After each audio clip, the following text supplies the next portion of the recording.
ভালো করে তাকিয়ে দেখুন, আজ যে সংবিধান আমরা পড়ি, যে সংবিধানে আমরা জানি জাতি ধর্ম বর্ণ স্ত্রী পুরুষ নির্বিশেষে সকল মানুষের সমান অধিকার আছে, এই সংবিধান রচনা করলেন ডক্টর বি.আর. আম্বেদকর।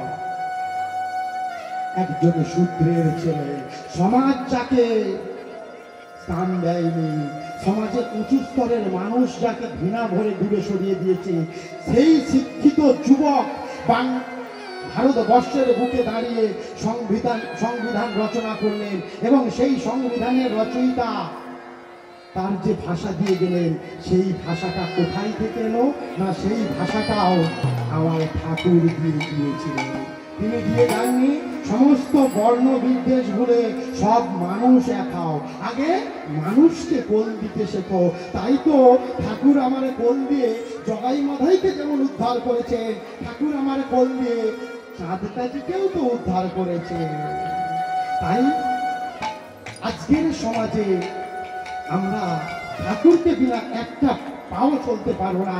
তাই সবাই মিলে কি বলবো, তোমরা গৌরী ভজ, তোমরা গৌরী ভজ, গৌরী ভজ, গৌরী গুণগান, নাম ভজ, নাম ভজ নিত্যানন্দের নাম। তোমরা গৌরী ভজ, গৌরী ভজ, গৌরী গুণগান, নামে ভজ, নামে ভজ নিত্যানন্দ।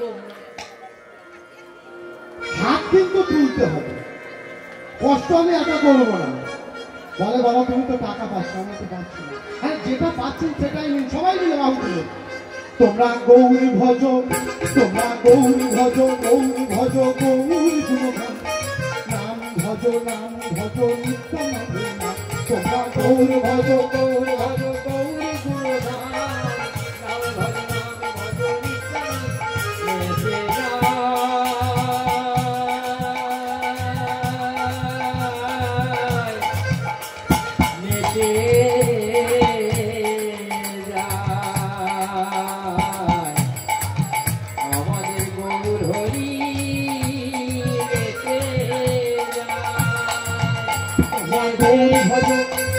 গৌরী ভজ, গৌরী ভজ, গৌরী গুণগান, নাম ভজ, নাম ভজ নিত্যানন্দের।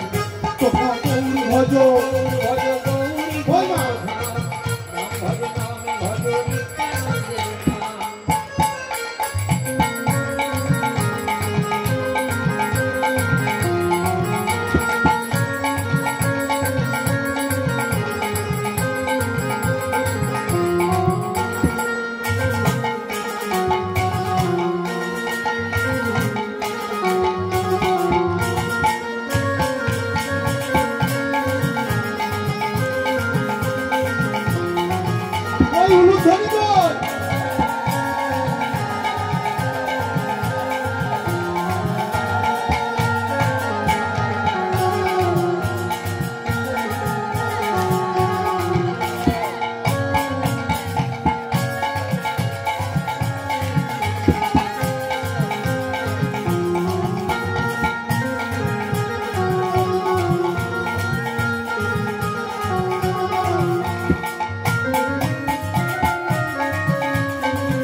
আমরা প্রত্যেকে গৌরকে ভজনা করব।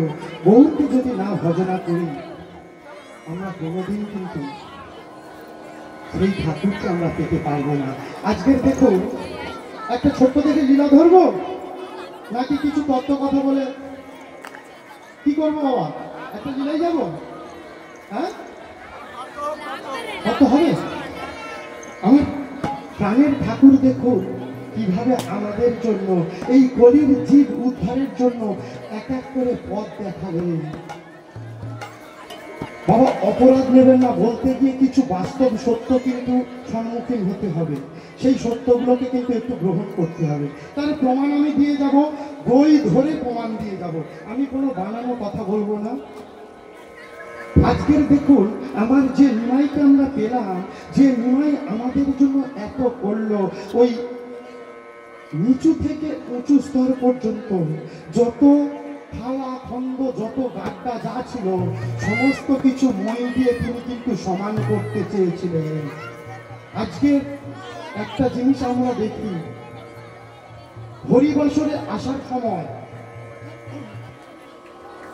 কীর্তনীয়রা যখন আসছে বাসা থেকে এই হরিবাসর পর্যন্ত, আমরা কি করি বাবা? একটু গঙ্গা জল ছোড়া দিয়ে দিয়ে নিয়ে আসি।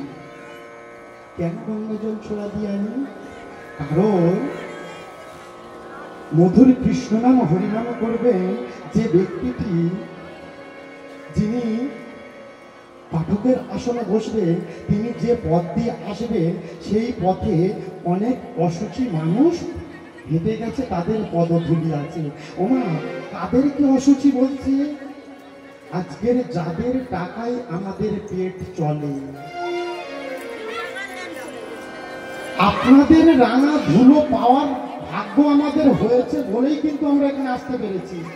আপনাদের মতো পিতা মাতার চরণ ধুলি পাওয়ার সৌভাগ্য হয়েছে বলে আজকের আমরা এই নালিয়া গ্রামে আসতে পেরেছি, না হলে কি পারতাম? তাহলে আপনাদের টাকায় আমাদের পেট চলে, তার মানে আপনারা আমাদের মনি, আপনারা আমাদের পিতা মাতা। তাহলে আপনাদের পায়ের ধুলো আমাদের কাছে কিভাবে অসুচি হতে পারে? আজকের কীর্তনের বাসরে দাঁড়িয়ে, হরিবাসরে দাঁড়িয়ে আমার মতো বা আমার থেকে ছোট বা আমার থেকে বড় অনেক ভাই বোনেদের দেখি বাবা মায়েদের প্রণাম নিচ্ছে। একটা বার তারা ভেবে দেখে না, বলে আমি যখন কৃষ্ণ নাম হরিনাম করি তখন তো আমি তো আর ওই সত্তায় থাকি না, আমি ভগবান সত্তা পাই। ওরে মূর্খ কলির জীব, তোর মধ্যে এত কি ক্ষমতা আছে তুই ভগবান সত্তা পাবি? তুই কৃষ্ণ নাম হরিনাম বলার ক্ষমতা হয়তো পেয়েছিস, কিন্তু সেই আসনে পাওয়ার যোগ্য কি আমরা? তাই ভুল করেও তারা যদি প্রণাম নিতে যায়, আপনারা কিন্তু প্রণাম করবেন না। আপনাদের থেকে সে ছোট বয়সে ছোট, সে এই আসনে বসেছে বলে তাকে কেন প্রণাম করতে যাবে?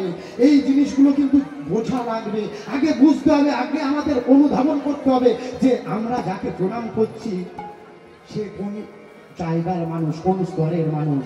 আজকে আমরা আপনাদের কাছে ভিত্ত সমান, আমরা আপনাদের কাছে চাকর সমান, তাহলে আমরা কেন আপনাদের পদধূলিতে জল ছোড়া দিয়ে আসব? কি বাবা, কেন এই জিনিসগুলো পরিবর্তন হওয়া দরকার আছে। একটা সময় ছিল কেন জল ছোড়া দেওয়া হতো দেখুন, একটা সময় ছিল সমাজে বর্ণাশ্রম প্রথা চলতো, ব্রাহ্মণ ক্ষত্রিয় বৈশ্য এবং শূদ্র, ওই যেই পথ দিয়ে চলে যেত শূদ্র মানুষের দল, সেই পথে জল ছোড়া দিয়ে দিয়ে যেতে হতো।